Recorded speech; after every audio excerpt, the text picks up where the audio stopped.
You have to feel like a human to be able to teach. Hi everybody, welcome back to Bustling Home. Some days your homeschooling will go swimmingly, and some days it's just going to be survival, just putting one foot in front of the other. With 6 kids under 6, 2 of them being toddlers, I have a lot of those days, within homeschooling and outside of homeschooling. These are my top tips to help your day go smoother. Tip number 1, plan your day, but not too rigidly. If you have a rigid plan with times in place that you really want to stick to the times, you're just going to set yourself up for frustration in most cases, especially with a bunch of little kids. It's kind of like with a newborn. You can't necessarily schedule the times they will eat, but you can have a general routine that they eat, then they're awake for a little bit, then they go back to sleep. It's the same thing with homeschooling. Have a general idea of the order you want things to go in and what you want to get done for the day, but don't necessarily say that 9 o'clock is language arts, 9:30 is math. Plans are a starting point, not a roadmap. At some point you probably will need to diverge from your plan or even a routine that doesn't have times in it. That's okay. If you don't have a plan in place, then you don't know where you're going, and you may end up going nowhere. Especially with little kids, you have to be flexible. Some days they might be able to sit down and work for 20 minutes. Some days it's only going to last 5 minutes. And then you have to get up and take a wiggle break. Then there are the really hard days when it's just not going to work. And if you try to force it, it's only going to be frustrating for everybody. And probably somebody's going to end up crying. On those really hard days, just drop the plans. Find something else educational, whether it's going out and looking at bugs and birds and talking about them, or maybe you go to a nature preserve, or even if you go to the grocery store, you can talk about math and budgeting.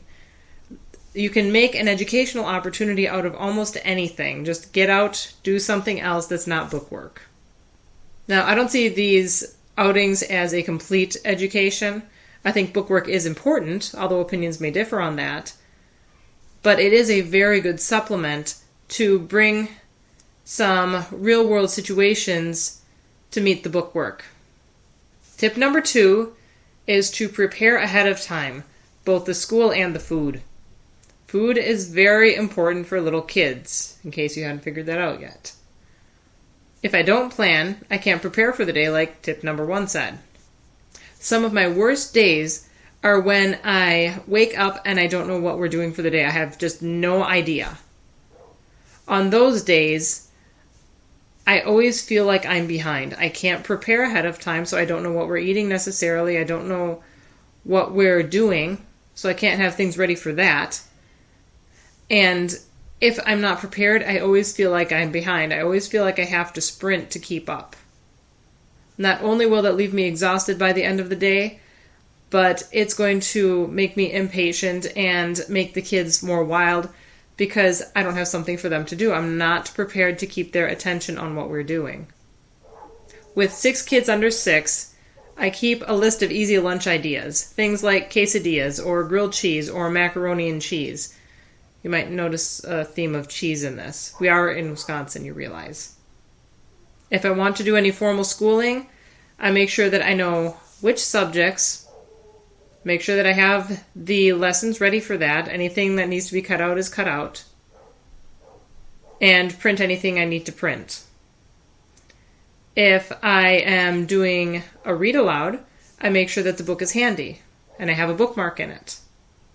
Now, of course, this is all the ideal. I don't do this every time, and to some degree I can wing it. But it's always smoother the more I prepare. Tip number 3, make 2 lists for yourself for each day. A must-do list and a nice-to-do list. The must-do list for little kids would include things like reading, math, and maybe handwriting. Those are the most important subjects in the early grades. You might add a few other subjects when the kids get older, but we're not going to cover that here since my kids are all little. You might also want to have science and social studies and nature time in your homeschooling But realistically, as far as academics go, those are extras. If you don't have the energy to do a full homeschool day, just try to squeeze in the basics. Do a little bit of reading, maybe do a page of math, and that's all you really need. If you want to include science, stick Magic School Bus or National Geographic on the TV. It's still science. You'd be surprised how much the kids pick up from that. You don't have to do an experiment with them like you would ideally want to. You don't have to do read-alouds for them. Maybe you get an audiobook from the library or find an audiobook online. Those are perfectly valid educational options. Even if it doesn't fit your ideal methods for homeschooling, it'll do in a pinch. Give yourself a break because sometimes you need it. That brings me to my fourth tip. Take care of yourself.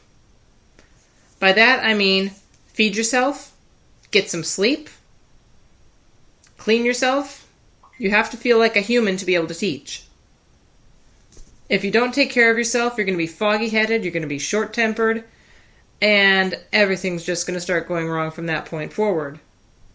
Feed yourself a balanced meal. Get some fat, some protein, some carbs in there. In fact, you might want to have a few balanced meals in the day. And add in caffeine if you need it.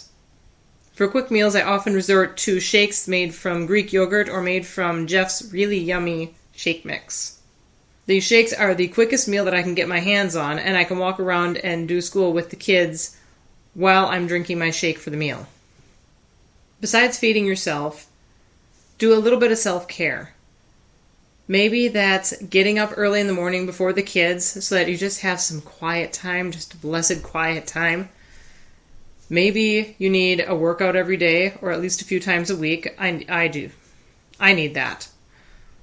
Or maybe you need a bath at night with a glass of wine. Just some quiet to yourself. If you're always dragging and dreading the day to come, your kids will pick up on it. It's like the old saying, an ounce of prevention is worth a pound of cure. My fifth and final tip for having a successful homeschool day is to manage your expectations. Probably the quickest recipe for me to get frustrated is to expect too much. I do that of other people, I do that of myself, I do that of situations, pretty much everything. Because I want to do everything and get everything done. Sometimes it's just not possible given the people involved, given the time involved, or given what you have available. Take my 5-year-old twins for example. I could plan out an entire kindergarten day for them. We could have activities outside. I could teach them games like hopscotch and foursquare. We could have experiments like, maybe building a volcano. We could do math games inside. I've done peanut math with them where they count peanuts and add them together at lunchtime. We could go on field trips every week. And I would have to take the other 4 kids along. They have to have something to do, and a lot of these things are going to be too complex for a 3-year-old and certainly too complex for a 1-year-old. There is no way that I could do all of that with all 6 kids and have time to plan and take care of the homestead and take care of the house. It's completely unrealistic to expect that of myself. On the flip side, if I had a stack of workbooks, one for each of the subjects for the kids, I can't expect 5-year-olds to sit at the table for more than about 5 or 10 minutes and do a workbook page. They don't like workbook pages. Some kids might, but mine don't. A better way for me to approach the day is to try to grab 5, 10, maybe 15 minutes a few times throughout the day and sit down and do some schoolwork with them.